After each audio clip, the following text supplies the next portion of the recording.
If your bangs look like this and you're not a fan, I'm going to show you how to thin out your bang using just one tool.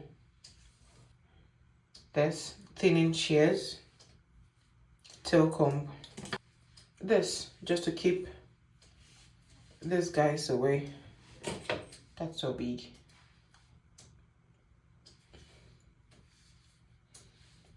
So okay, so I'm just going to take my tail comb and comb this out properly to be sure I know what I'm working with. First thing you want to do is take the top off. We are going to be doing this in batches. Now the reason why is so that you don't take too much from the bangs. Now you do this in layers so that if you take too much from the bottom, the one at the top will make up for it. Do you get it? Stay. I'm going to divide this in two. Now be very careful when you do this. I've done this a couple of times. If you've seen me trim my bangs before, but not like this close. So I can be very free-handed with it, but I'll try to go slow for the sake of this. Take your shears, go to the as high as you can go on. You get, just clip a bit, not too much. Don't go in fully. Clip a bit and just do this. You see it coming off. Don't just slice. Just close the scissor a bit. Guys, I said a bit. I'm not closing the scissor fully, to be honest, because I know I've already gotten some hair. Then, can you see this part? Very thin. So I'm just going to do here to take out some. I'm not really, see, to be honest, I'm not really like, I'm not going fully. I'm not doing this. I'm doing this. You will hear you will hear the strand making, I don't know how to describe the sound. Then you know that you've already gotten some. So just take that and go. Thin enough. Now I'm going to do this side. Take your time with this, guys. Don't be in a hurry. It's something that when you do it well, it comes out really well.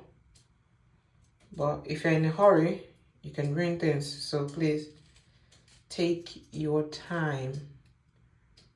Just gonna do this. And don't stay in one spot for too long.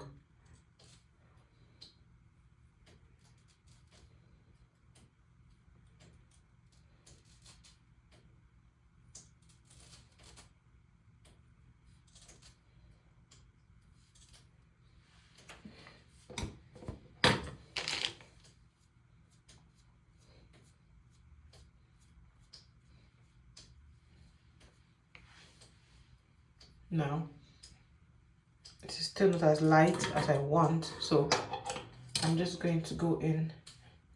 I'm going to search for where I have the full, like where the part that is still very full, and go in there from the tip, sorry, from the roots. It's important to go as high as you can, because when you do that, you take out the hair from the root. When you start somewhere around here, you get short strands. Okay, we don't want that. I think I'm still going to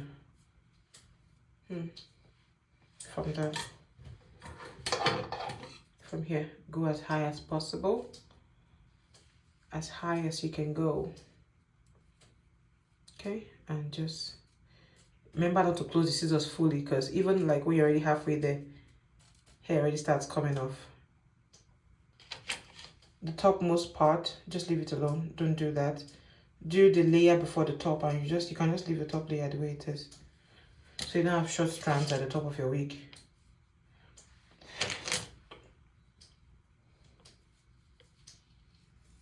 Just gonna take this, guys, and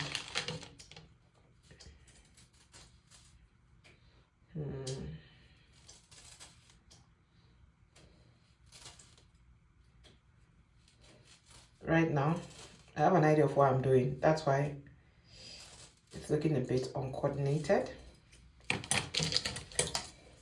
Remember, I've done this a couple of times. this is not my first rodeo. So I'm just gonna let this top bit fall and see what this looks like.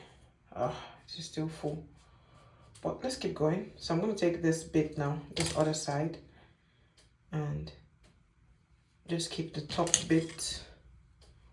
Now when you want to do this, please, I always advise experimentation should be done on wigs that are disposable, that if something goes wrong, you're not gonna feel so bad.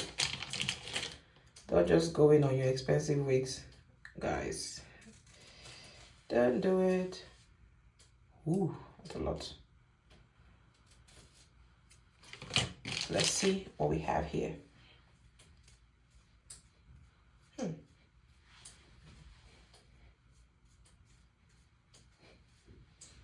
Your name is above all names.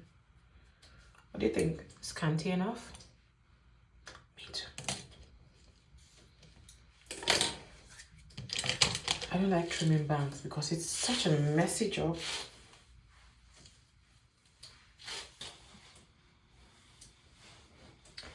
So this is what it looks like after you've trimmed it. I'm going to come so you can see it up close. No funny looking strands. On that note,